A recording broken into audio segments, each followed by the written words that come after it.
prosseguindo na história de Israel, vamos agora à oitava parte do nosso estudo, capítulo 6 do material didático, a nossa oitava parte, o segundo período Seleucida. Então nós vimos um período, vamos lembrar que Israel ficou no domínio dos persas até o ano 330, depois ele está agora vivendo o período grego, mas tem o período de Alexandre, que foi muito bom. Depois, o período em que o Egito, os Ptolomeus, estiveram governando a região da Judéia, e, a princípio, os Ptolomeus foram muito bons com Israel. Escravizava tudo, mas tanto que fizeram a tradução da Septuaginta. Mas ocorreu a quinta guerra entre os Ptolomeus e os Seleucidas, e nesse caso os Seleucidas dos sírios tomaram o domínio da região de Canaã. Então, o segundo período Seleucida sírio durou de 200 a 163 a.C. No ano 200 a.C., um sírio chamado Antíoco III conquistou Canaã. Os governantes sírios eram chamados Seleucidas, pois o fundador dessa dinastia foi Seleuco. A princípio, os Seleucidas deixaram os sacerdotes governando a Judéia. Neste período, os israelitas estavam divididos. Os ortodoxos lutavam contra a influência da cultura e da religião grega, enquanto os liberais defendiam essa influência como benéfica. Estes ficaram conhecidos como israelitas helenistas. Uma pausa aqui para explicar a vocês. Bom, os gregos, principalmente esses, Seleucidas, eles é que tinham a filosofia, tá ok? De influenciar a religião grega sobre os judeus. Os Ptolomeus, pelo que nós vemos, eles respeitaram, tá ok? Talvez até porque Ptolomeu I, ele conheceu a história de Alexandre, que foi abençoado pelo Deus de Israel, vou dizer assim. Então, os gregos, eles queriam influenciar, e essa influência, nesse período, vai começar a mudar a religião judaica. E mudanças drásticas. E terão aqueles judeus, os liberais teológicos, os protestantes lá daquela época, os protestantes são os liberais teológicos, eles que criaram o liberalismo teológico. Então, os protestantes lá daquele período defendiam que eles iriam ser beneficiados se eles se aproximassem da religião grega, não tinha problema nenhum. E já haviam aqueles ortodoxos, aqueles conservadores que diziam não, nós não queremos. O comentário prossegue. Os Seleucidas trabalhavam por ampliar o domínio da cultura e da religião grega, e também da religião da Babilônia. Ou seja, eles eram fã da religião da Babilônia. Tem um tablete, eu coloquei aí a figura de um tablete, em que ele relata esse imperador, tá ok? Chamado Seleuco III, que governou de 226 a 223 a.C. Ou seja, eu sempre falo o ano 230, como é um ano importante, o ano 330 foi um ano importante, o ano 430. Tá bom? Então nós estamos vivendo, vamos dizer, 200 anos, tá ok? De intervalo profético. Bom, aí vamos falar então desses governadores seleucidas que vão estar nesse período dominando sobre Canaã. Antíoco I, chamado Sóter, chamado Salvador, governou de 280 a 261 a.C. Era chamado de Sóter, Salvador em grego. Este governante iniciou combate aos israelitas.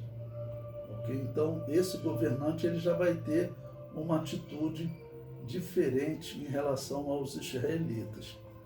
Depois, número 2, vem o Antíoco III, que ele é chamado na história de o Grande. Isso é título, Eu não estou dizendo que ele é grande. Herodes é chamado de o Grande. Estou relatando como a história o chama. Se você for procurar ele em outro livro, você vai ter que procurar assim, Antíoco III, o Grande. Governou de 223 a 187 a.C.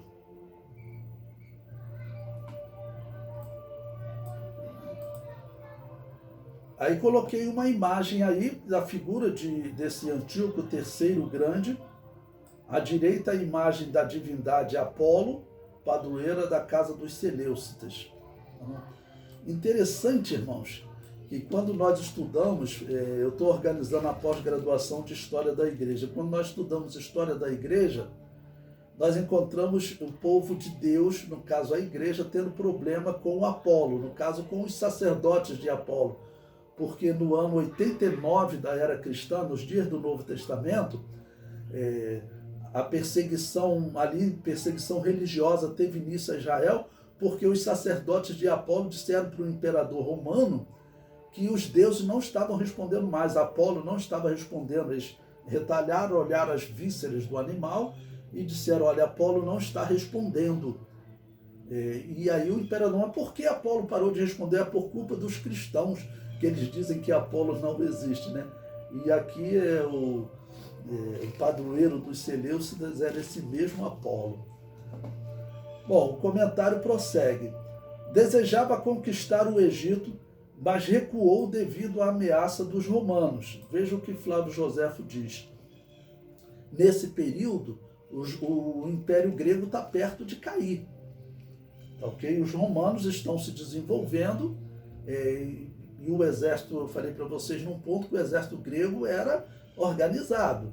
Ele era mais organizado que os persas, só que o romano era ainda mais organizado. E o Império Grego já não existia mais, porque ele se dividiu. Depois de Alexandre Magno, foram os seus generais e os filhos dos seus generais que continuaram governando, ok? Até que Roma vai estar se desenvolvendo e vai entrar na história.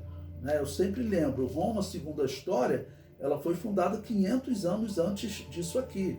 Roma foi fundada ali no ano 749, 700 antes de Cristo, tá ok? Lembre-se, Davi é 1000 antes de Cristo, ou seja, Roma nem existia quando Davi era um grande reino, e agora Israel está sofrendo aqui uma cidade que foi fundada quase 400 anos depois de Davi. Essa cidade vai se tornar a dominadora do mundo, né? Então vê como Israel foi caindo, tá ok? Bom, então Flávio Joséfo diz: o temor de se meter numa guerra contra os romanos obrigou o rei Antíoco a abandonar a conquista do Egito. Por quê?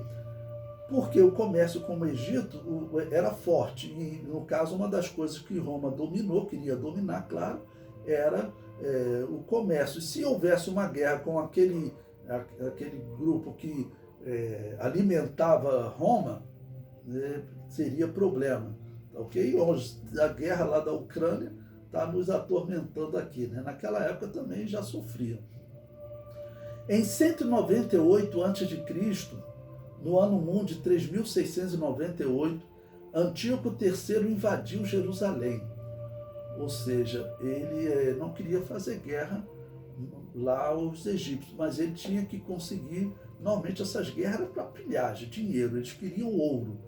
E normalmente a fama que os israelitas tinham muito ouro, tá ok?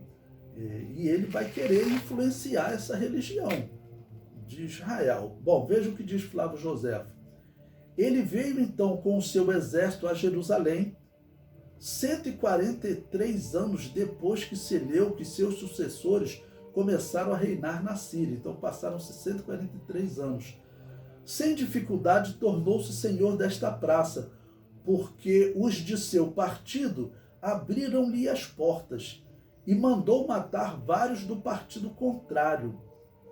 Apoderou-se de grande quantidade de dinheiro e voltou para Antioquia. Olha, do seu partido, eu disse a vocês no texto anterior, havia um grupo que defendia que o helenismo era bom, a cultura grega era boa, os seleucidas, eles tinham essa política, ok? Então havia um grupo que defendia a helenização e havia um grupo dizendo que não, né? O problema é que esse grupo que apoia o mal, vamos colocar assim, ele certamente cresce, ok?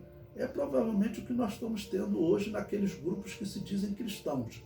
A maioria está aí pregando heresia. Essa é a verdade. Então, a grande maioria é católica, ou seja, a maioria é idólatra e adora os mortos. Então você sabe que não é cristão. Dos que se dizem cristãos, é realmente uma minoria. A quantidade de seitas existentes, né, então você sabe que os verdadeiros cristãos é um número pequeno. E nós não temos esse percentual em Israel, mas o caminho que eles vão seguir mostra que a maioria aceitava a helenização. Alguns certamente gostavam, outros aceitavam. E todos os que aceitam estão também do lado ruim, claro, né?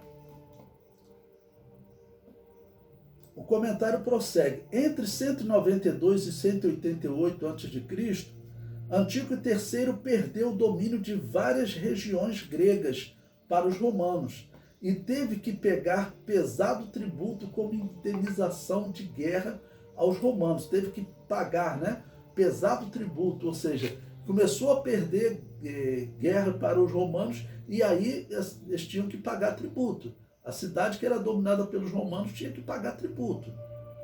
Ok? Bom, aí vem Seleuco IV, Filopator, que assume em 187 e vai governar até 175 a.C. Em seus dias, os israelitas viviam um grande conflito interno, envolvendo traições, calúnias e assassinatos. Ou seja, Israel caiu nas mãos dos sírios e a coisa ficou muito ruim. Esse ataque, né, que Antíoco III fez, certamente causou muito problema e acirrou uma rivalidade política, tá bom? Existe, às vezes, teve períodos de, por exemplo, candidatos à presidência do Brasil, eles estarem, e os grupos iam votando junto, você vai votar no A, eu vou votar no B, tudo normal. Por exemplo, agora nós estamos vivendo um período que muitos não estão andando juntos, não. Essa semana teve aí um petista que matou um bolsonarista a facada. Então, era o que estava acontecendo lá em Israel também. Ok? Veja o que diz o livro de 2 Macabeus. Eu vou explicar para vocês aqui. O livro de Macabeus, por que eu estou citando ele? Ele é um livro apócrifo, ele está na Bíblia hebraica. Eu estou citando ele como história, assim como eu cito a história de Flávio Joséfo também.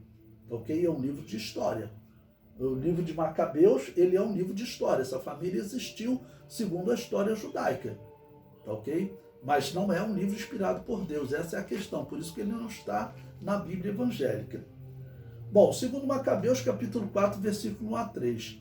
O dito Simão, delator do tesouro e de sua pátria, caluniava Onias, dizendo que era ele quem se tinha lançado sobre Eliodoro e que era ele o autor de seus males.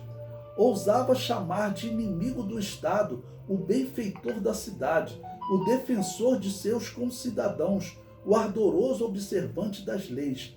Esse ódio foi tão longe que um dos partidários de Simão cometeu até mesmo assassinatos, ou seja, a pessoa mais correta que tinha naquele período, né, o observador da lei, né, ele começou a ser difamado pelos filhos das trevas, né, aqueles que estavam aliados aos gregos.